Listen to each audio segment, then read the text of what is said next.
everybody. Thanks so much for coming to our virtual homecoming again this year. Unfortunately, we can't be in person, but we hope that this charcuterie demo inspires you to do some at home for your friends and family.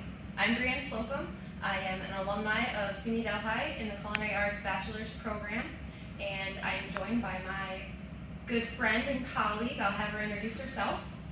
Hi everyone, I'm Jessica Backus-Foster. I am SUNY Delhi Hospitality Program Program Director and Associate Professor. I've been at Delhi for 17 years, and I'm really excited to show you some fun charcuterie board demos. So before we get started on making the boards, Jess and I wanted to provide you with a presentation talking about some trends and explaining the different items that you need to create a charcuterie board or any board at home. So boards right now, if you've ever been on social media, Instagram, they are so on trend right now. Pancake, waffle, French toast boards. You'll see as we work through all of this, they have the same fundamental components. They're going to have a base. They're going to have, in our case today, the meat, but in this case, the bread, breakfast bread item, and then some toppings. So charcuterie, I sent this to Jess not too long ago. I found it on Instagram. So for all of our loved pets in our lives, they just put like dog bones and fresh carrots and all these really cool dog-friendly items on the charcuterie board. So that was cute. Smoked salmon, you see that a lot at brunch. You know, the lox, you have the dill, maybe a spread, some breakfast items like a bagel. Taco boards, burgers, anything you want, you can put it onto a board and assembly. So this type of idea of charcuterie board, it's an art form. Charcuterie is the cold kitchen. Charcuterie is a French term of a branch of cooking devoted to prepared meat products, such as all of those. So bacon, ham, sausage, terrines, galantines, ballantines, pâtés, confits. Charcuterie is part of the garde-manger chef's repertoire. So garde-manger to us is the cold kitchen, salads, the creation of some of these sausages, the homemade sausages, and the pâtés, which you can conveniently buy at your supermarket. They have a great variety, or any of the artisanal markets in your local community as well. So Jess and I, a little fun fact, we love meat and cheese. Anywhere we go, this is like our starter, our appetizer. So if you go to like any restaurants now, I think a lot of them have that. They just like have that on the appetizer list, a little board that you can start with. Usually it has 3 to 4 different cheeses, maybe a few different meats and some accompaniments. But at weddings, they're really big too, because they can do a nice large display where people can just kind of have a little pre-meal to it. So we love this stuff. So we're excited to share it with you. So when we first start out, we're going to choose a base. It can be anything you want. If you have some random dishes laying around, it really depends on how many you're creating it for. If it's a crowd, obviously you want to choose maybe a bigger board. We like negative space. A lot of times what I mean by that, say if we use this white platter here, we're going to be building our different components, but you still want to see some of the white of the platter. It looks better to the eye, it looks cleaner. But different boards, sometimes they have an inlay to it, like a marble with some wood, which is really nice. And this is a very creative one as well. It has little divots and little containers already inlaid here, and it comes with all of your cheese knives and things like that. So you can get really creative. Go to a store. I probably shouldn't name it, but there's some great stores out there, and you can just like pick and pull and mismatch some things, and the more rustic, the better, I think. So we have some service utensils. We just have some tongs. There's going to be some spreadable cheeses. No spreadable meats today, like pâtés, but it's nice to have these little offset B&B knives. And sometimes for our smaller jams or jellies or honey or whatever other condiments we have, these little, they're called demi-tasse spoons. A lot of times you see them for espresso and things like that. So these are our bases, as we see up here. Decorative bowls. You can also give it some height on the board. So we have a brie cheese over there that Jess will explain, but if you give it a little height on any of these boards, it just gives it some texture to it. So I think that this will be seeing some brie cheese on there very soon. Otherwise, little picks. So if you're feeding a crowd, you want them to be able to kind of feed off of the base of your board a little bit more easier. Little vessels that'll hold different jellies. Wider bowls here, we have a softer cheese called a burrata that Jess will explain, so it needs a vessel in order to let it not seep all over the board. And different crackers, a lot of times people just lay them flat, but I think by using these different items, you can give your board some character as well. Okay, thanks Bree. What a great introduction to all of the boards and utensils that you can use to put together your own charcuterie display at home. I'm going to go through a little bit of the options that we're going to be using today, but just remember that options are limitless. The most important rule to remember when creating a charcuterie board or display is that there are no rules. You can make whatever you want to and what you like, what you love, what's going to impress or create a wonderful experience for you and your guests. Or if you're like Bree and I and just like to eat charcuterie as a meal at home, then you're the only one you're trying to please. So it's a great way to be able to do that as well. So just keep in mind that whenever you're creating a display, you do want to come up with a variety.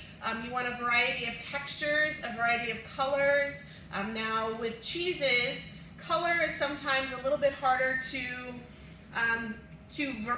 vary because most cheese is sort of white or creamy colored in nature, but we do have the ability to add some color and distinction through different types of rinds, as you'll see here today.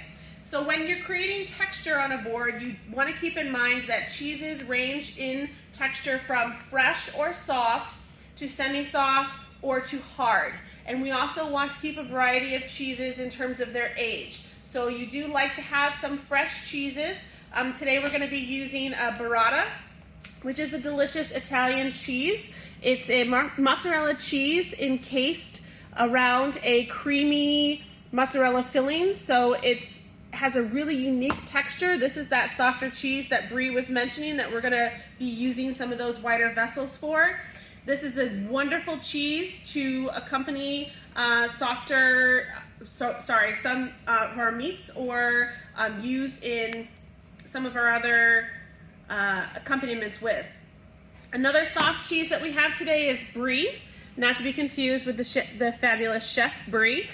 Brie is a French cheese, and it's very similar to a camembert if you've ever had camembert, but it's got a soft edible rind on the outside. A lot of people are afraid of the rind, but it is edible. Now, a lot of these cheeses are actually going to be best when served at room temperature. So when you're creating your board, you want to think about pulling your cheese out of the refrigerator 30 to sometimes 60 minutes before you're actually going to serve it.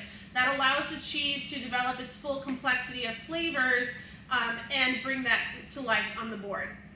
Some semi-soft cheeses that we're going to be using today are a smoked Gouda. And you can see that this cheese is going to give us a little variety in color. It's a little bit more yellow. It does have that darker rind, which we can use to add some variety to our board as well. And it gives us a smoky flavor. So it helps create some variety and complexity on our board. We're also going to be playing around with some fontina, which is a texture that's similar to a mozzarella, and it's a nice mild cheese that goes well with lots of different accompaniments. And, oh, I forgot this one. We have a beautiful creamy gorgonzola. So this creamy gorgonzola cheese is going to be another one of our soft spreadable cheeses that we'll be using today. Again, the blue vein provides some complexity and depth of flavor.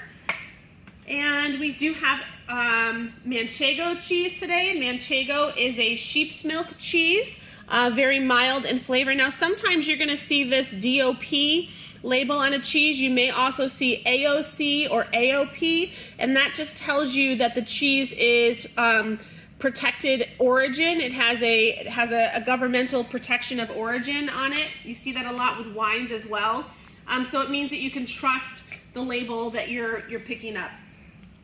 And finally, we'll use a hard cheese. Now, hard cheese In this case, we're using a Parmigiano Reggiano, but you could also use a harder Asiago cheese or something of that nature. This is great to shave. You can shave this using a peeler, or you can crumble it as well. And that adds some nice variety of texture and also shape to your board. You can see that the cheeses, actually, we're going to try to be using some varieties of shapes. So we'll have square cuts from our fontina, we'll have triangular cuts from our manchego, and we can crumble up our Parmesan. So it gives the eye a nice variety as well.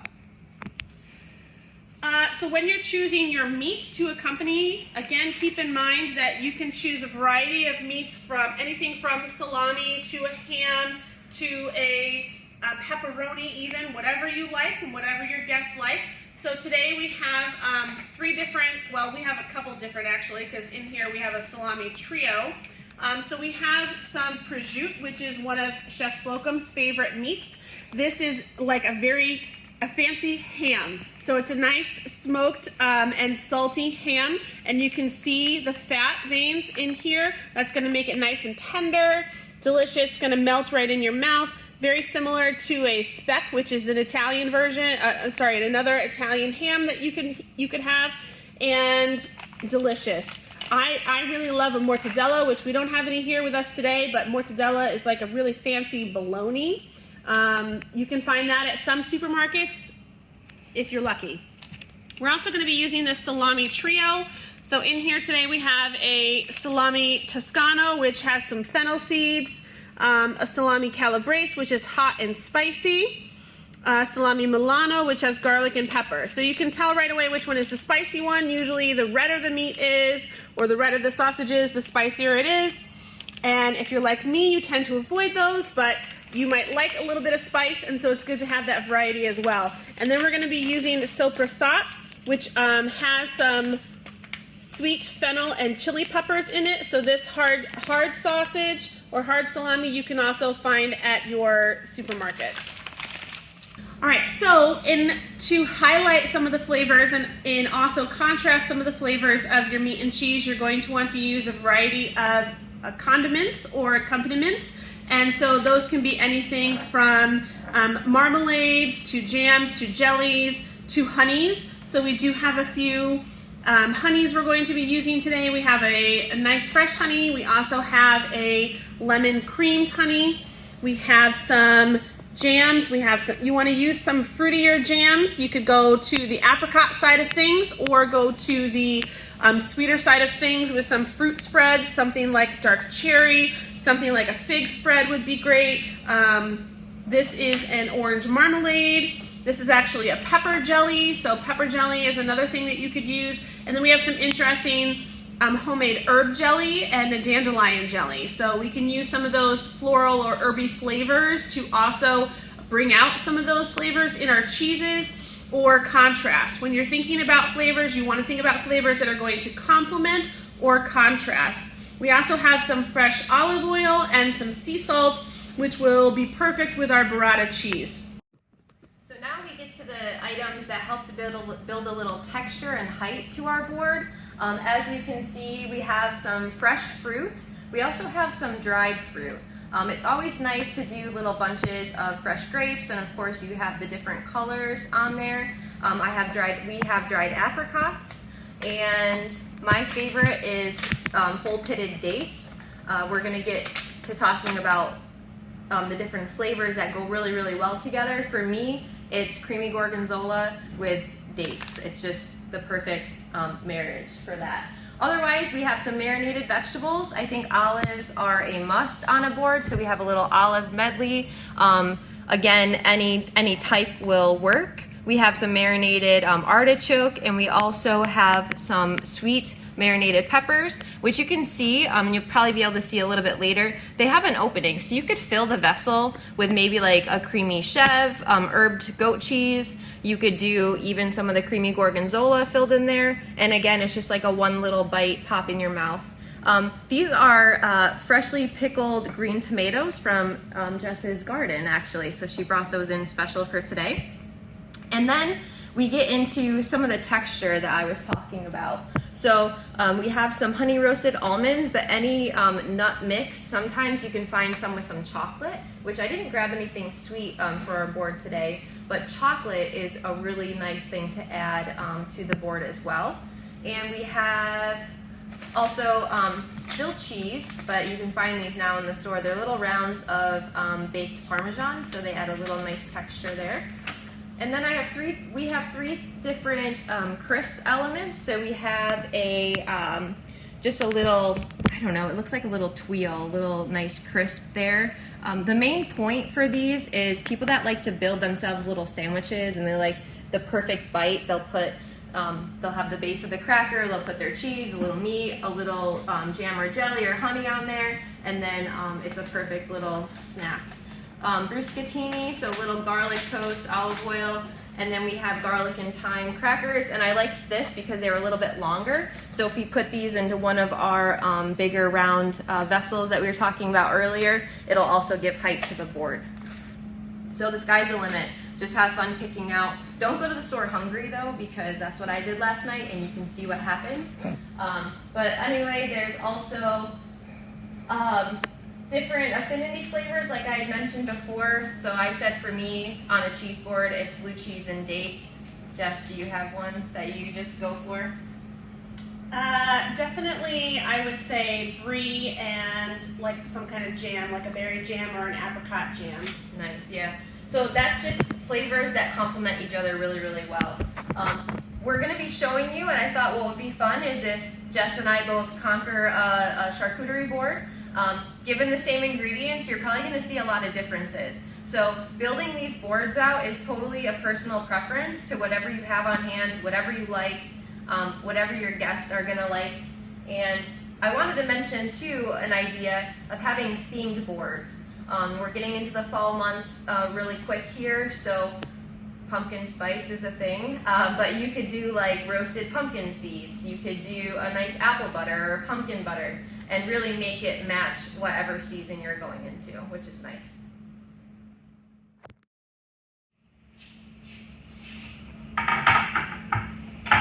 So I guess when you have a board that has kind of an edge here, you have to establish like what is going to be in front of the people that you're feeding it to.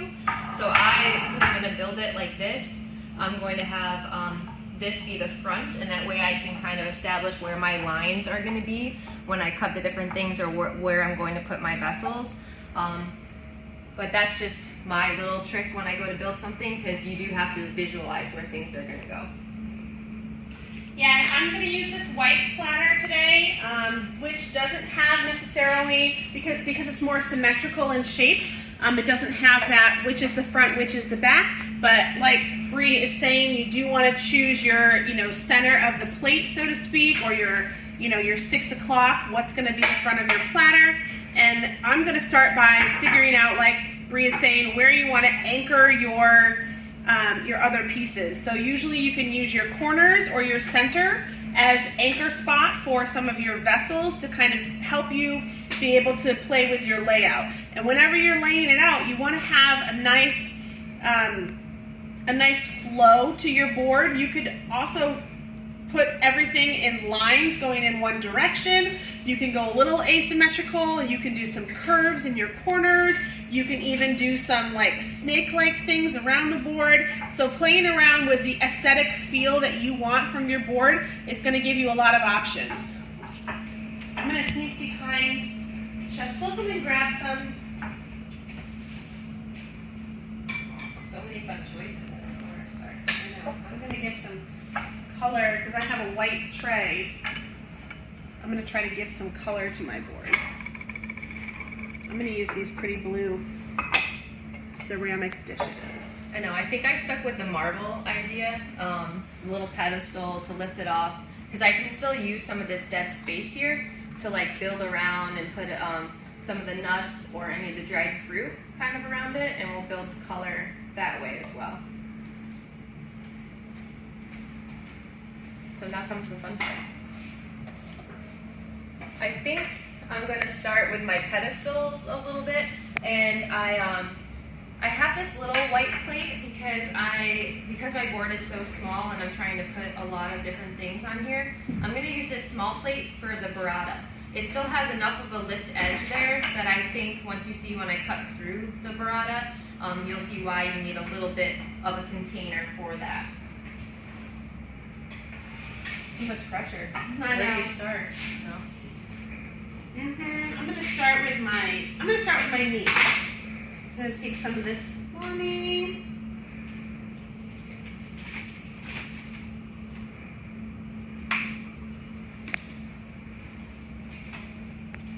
I'm gonna take the spicy salami just to give some variety of color to my board. So you can see this burrata inside. It's got such a nice creamy texture here. Start there.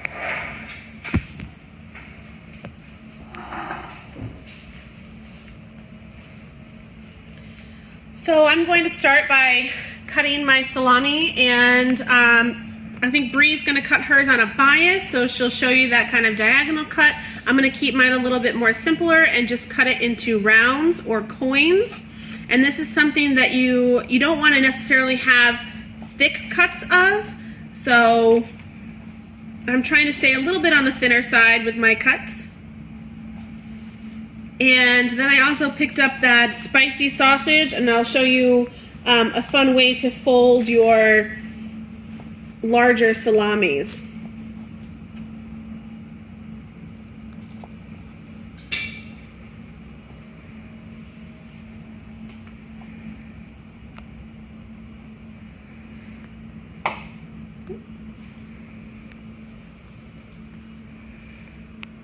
So what I did with the burrata, I just put some extra virgin olive oil on top of it, and then when it gets closer to the finish mark for me, I'm gonna sprinkle a little sea salt on there.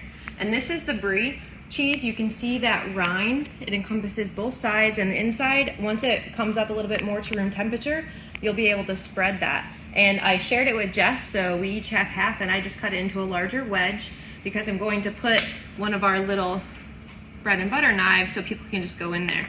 And with some of the jam, you know what, I think I'm going to, this is raspberry.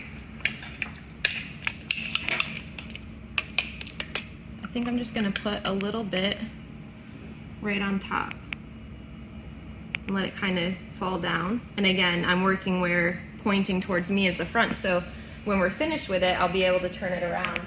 You'll be able to see that a little bit better. So now that I've got my meat sliced, I'm just going to show you again what I was talking about with some of those different lines that you can create. I'm just going to show you on the cutting board. So if you wanted to, like I said, use the corner of your board to kind of create that arced or semicircle feeling, you could put your slices in just this half circle. But when you're doing this, you can also use that to create a line.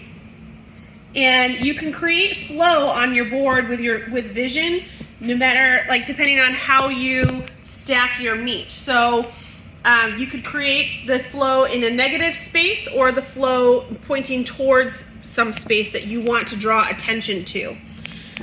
You could also, as I mentioned, give this a little bit of a snaking look, where we kind of give this serpentine feel with those two juxtaposed semicircles, and that also is going to give some definition and some a different type of flow visually to your board. So I'm just going to, I think I like the serpentine look, so I'm going to try to create that by just picking up all of my meats, shingling them out on the board. And you want to keep them kind of in order of how you cut them to create a better flow. I'm going to hug my blue vessel a little bit tighter and then turn it. And then this also creates some space for me to be able to put some of those accoutrements around the outside, maybe a little cup for the jelly here, maybe some nuts in this empty negative space here as well. Now with my spicy salami, I'm actually just going to take and fold it into quarters, and this creates you know, a little bit of a floury kind of feeling to the meat, and it's easy for somebody to pick up, easy for somebody to grab a hold of. And I'm going to build up a little bit of height in the corner of my board over here, creating that sort of waterfall effect.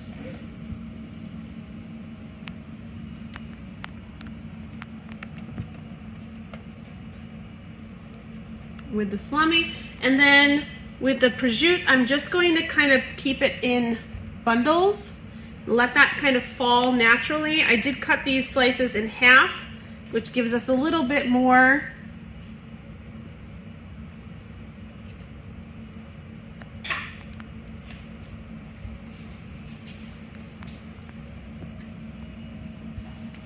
sometimes, especially with cheese or a larger salami, you might see people use a piece of the meat or a piece of the cheese to show your guests what it is that you cut from, and we call that a gross piece or main piece with a platter. So if you wanted to have, you know, a larger chunk of your cheese, then you could maybe even stick a toothpick in it with a label to tell your guests what that cheese was. And then they can see that. They can see the original shape and color as well. And you can see I kind of did that. We share a brain sometimes. So it's a lot of these things. I'm going to do the same thing with the meat on my platter because it's just best practice. But you can see this main piece or the gross piece of the creamy gorgonzola. This would be kind of like the main piece here. But some of the other cheeses, like for instance the manchego that I have here, I already put it into triangular shape, but I'm going to make them a little bit more sharp of an angle because then you can lay them out,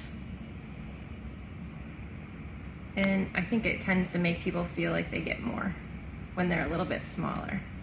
And I like to shingle them.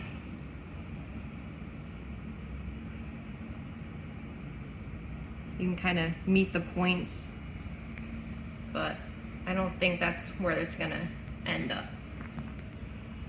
For the Parmesan that we have, I was just going to kind of break it up with my knife and keep it a little bit more rustic into chunks than slices. It's such a sharp, salty cheese, so where I match it up on my board, I'm going to probably have some sweet kind of component next to it. Just like that. And then nothing too fancy with this. I'm probably just gonna put it into a nice stack here. So I think for me, I like to do the cheese first. I like to do the meat so I can still see where there's some negative space, and then I finish with any jam, honey, and the crackers at the end to kind of fill in the space there.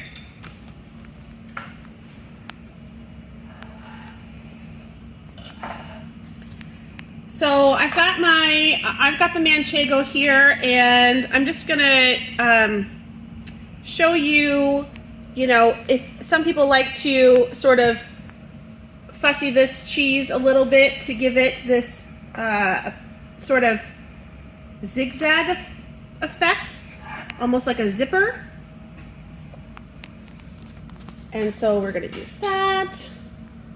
I think over here in the corner we'll put some brie.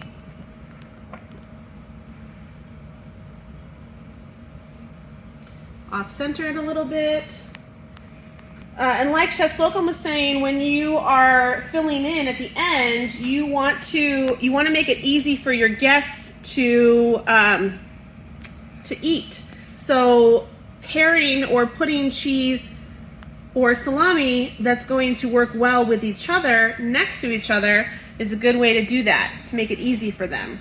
And you can see I'm also like using the lines that I've already created here from my salami to help shape my line for my fontina, or for whatever cheese you're going to put there.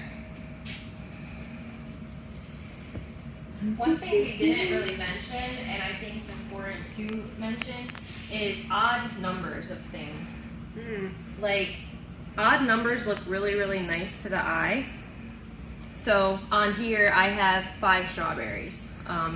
You know, I have just a couple bunches of different grapes, but I think the odd number of things is important when you can. I cut my Gouda a little bit different. I just cut it into little sticks here. And I just stacked them up. Don't be jealous. I see you looking over here. No, I hate you because I'm doing the same Oh, you thing. are? Dang it. See, I told you. All right. So I think that I have all the different cheese on the board. So now I'm just going to fill in with the different sausage items.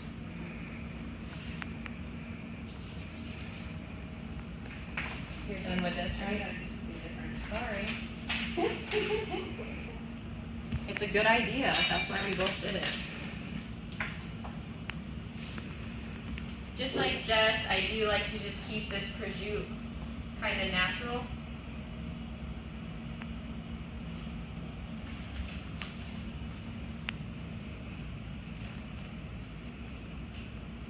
Do you ever put fresh melon or anything on your boards? In the summertime, that makes a nice contrast. I like honeydew, watermelon.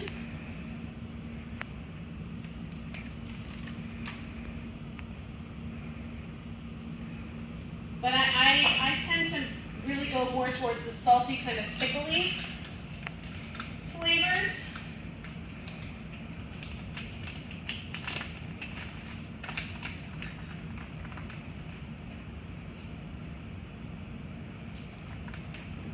Because my board is so small, I'm going to kind of fold the salami in half and fold it in half again, and it makes this cute little triangular shape. And I feel like I'm going to be able to fit more for the size of my platter. I'll take this away from you. So since Bree stole my idea for the Gouda, I'm coming up with something a little bit different, and I took a slice of the Gouda and I cut it into cross sections, so now I have this sort of pyramid shape here, and I'm actually choosing to leave off the rind for this, but it does kind of create a fun way for me to be able to shingle these in an alternate manner, and again, give it a little bit of variety.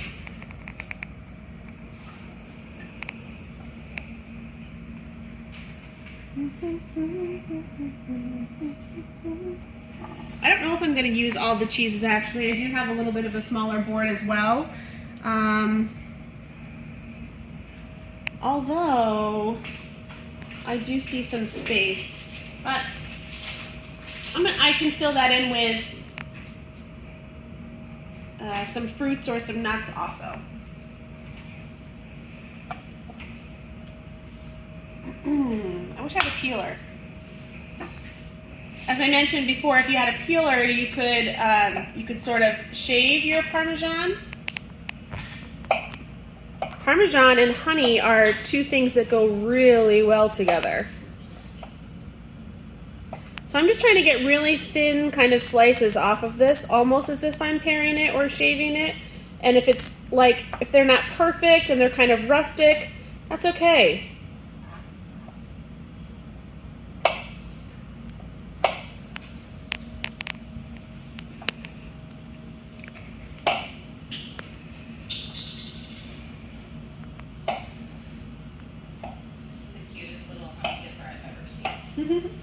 So sometimes when you get these little jars, like next time you get room service, ask for extra, and then you can just keep them for your next charcuterie board. But these are their own little vessels, so we can decide where they are. And then it would just be left in here, so you can drizzle it right on whatever cracker and meat and cheese that the guest would like. Plus it adds a little character to it. They also make a great vessel for reusing. So if you've used up all the jelly that's in the little jar, you can just rinse out the jar, take off the labels, and then you can use it for whatever kind of jar, whatever kind of jelly you want to put in there.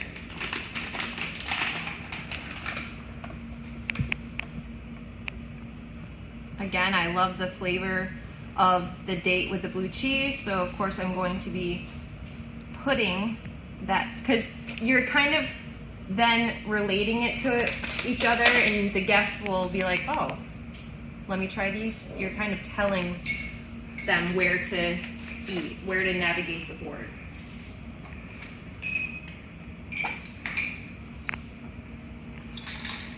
Little honey roasted almond next to a nice sharp salty Parmesan.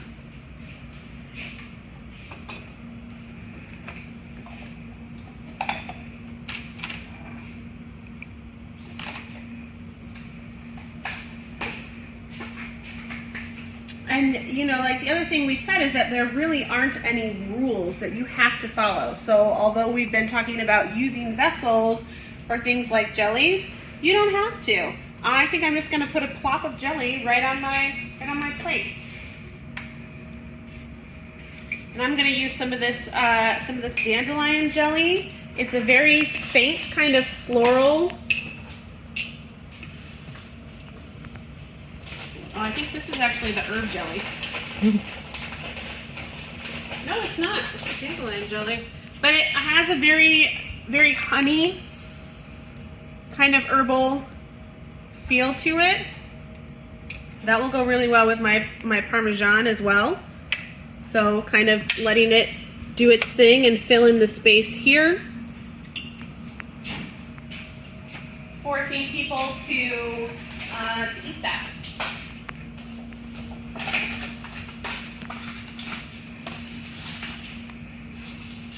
So once you've got your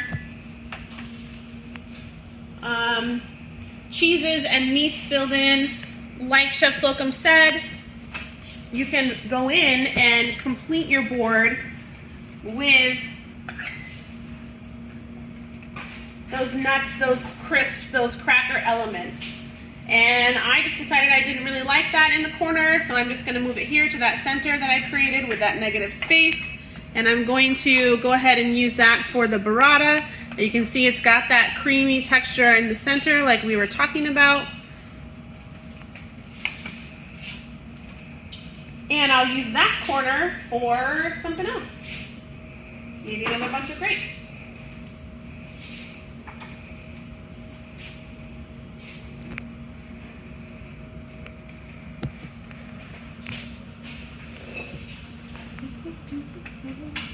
I think I'm getting close. I need some marinated vegetables on here.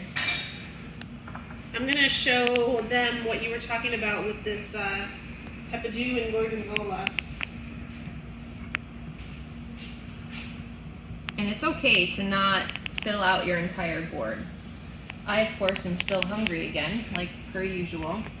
And I'm probably filling up this board. But I think this would be a nice size for 4 to 6 people, I would imagine.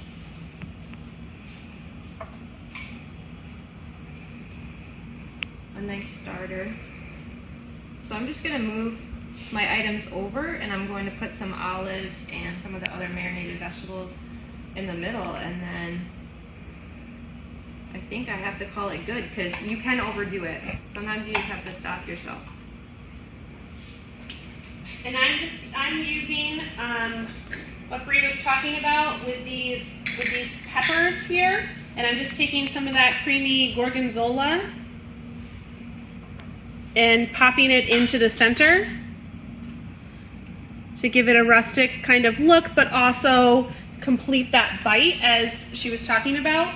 And this will give some color as well, that nice bright red color to the board.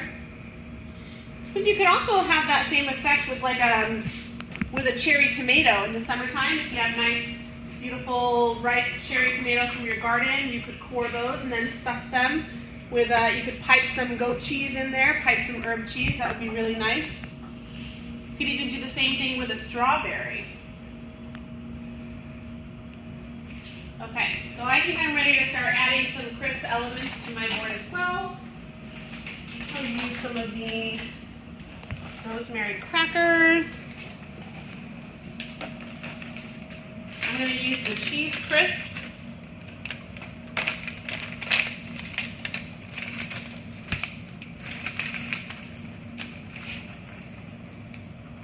Sometimes I get so into it I can't even talk. I'm just excited.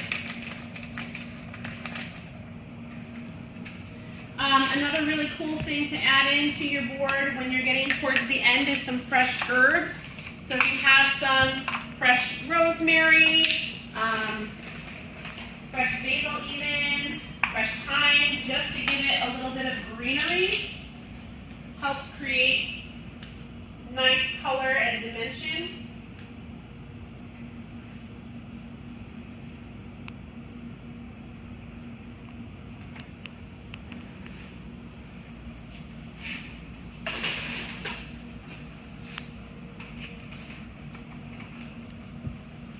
And don't be afraid to like build things up on top of each other or fill in some of that space like we're talking about.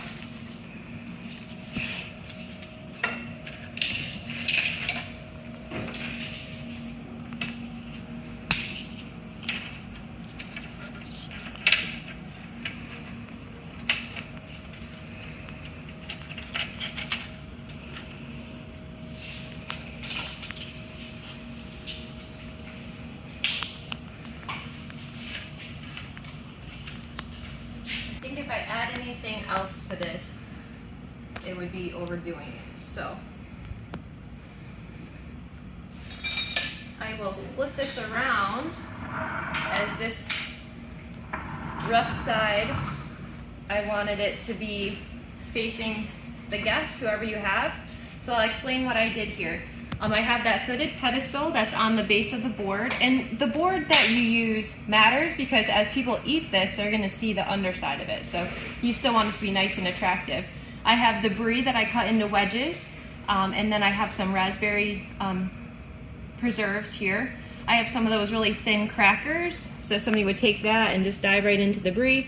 And then I have some fresh strawberries and some fresh grapes, but I utilized a little bit of that negative white of the marble to add a little bit of color contrast here. I just wedged up some of the Parmesan, and I have my cute little honey dipper here. Prosciutto, I have those honey roasted almonds, burrata with olive oil and sea salt. This is orange marmalade, and then the manchego in the back. I have my marinated vegetables here, so I have some olives, the artichokes and the pepper, fontina, some of the baguette toast. So this would be with anything, but I think this would be nice with the burrata. I have some of the salami here that I cut on a bias, and I have some of the other salami that I just put into triangles, and the smoked Gouda, and then my all-time favorite, the gorgonzola with the dates. And then because I wanted height to kind of match the height that I did on the other side, I have the crackers in a larger bowl here. And I don't know, I was thinking that they might fit in a different one. Yeah. So if you didn't like how much space that took up, see, it's a never-ending process. But at some point you have to walk away from it. So if you didn't like all that height, or all that space that that bowl took up, you could also just put it in something different. So I think that's my finished board.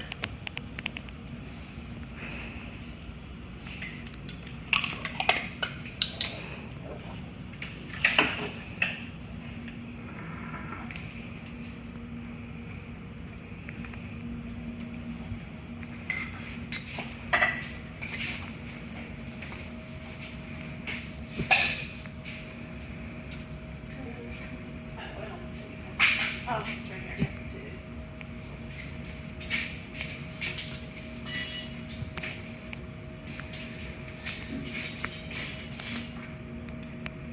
All right, and then I am also just about done.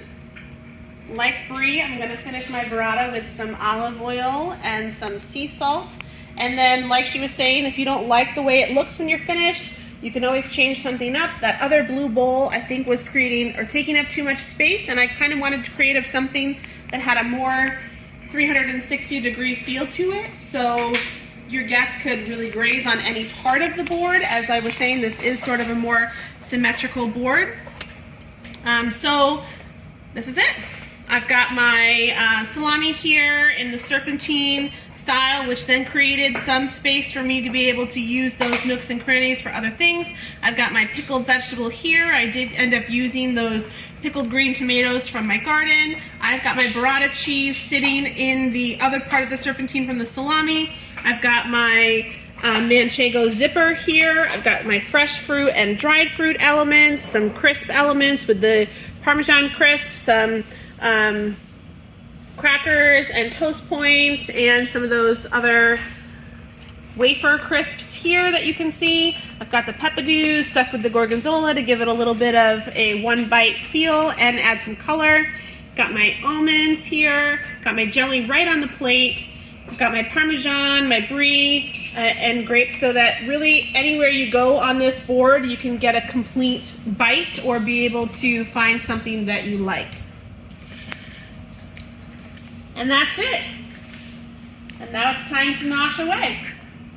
I think one thing we have to close with is no charcuterie board is complete without good friends and good Prosecco or sparkling wine. So That's right. That's how we like to eat them.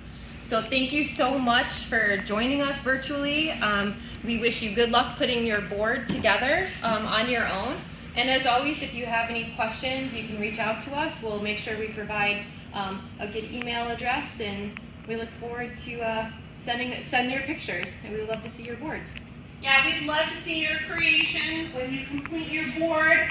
Take a nice picture, pop it up on social media, and tag us at SUNY Delhi, at SUNY Delhi Hospitality, and at SUNY Delhi Alumni. Thanks so much. Happy homecoming.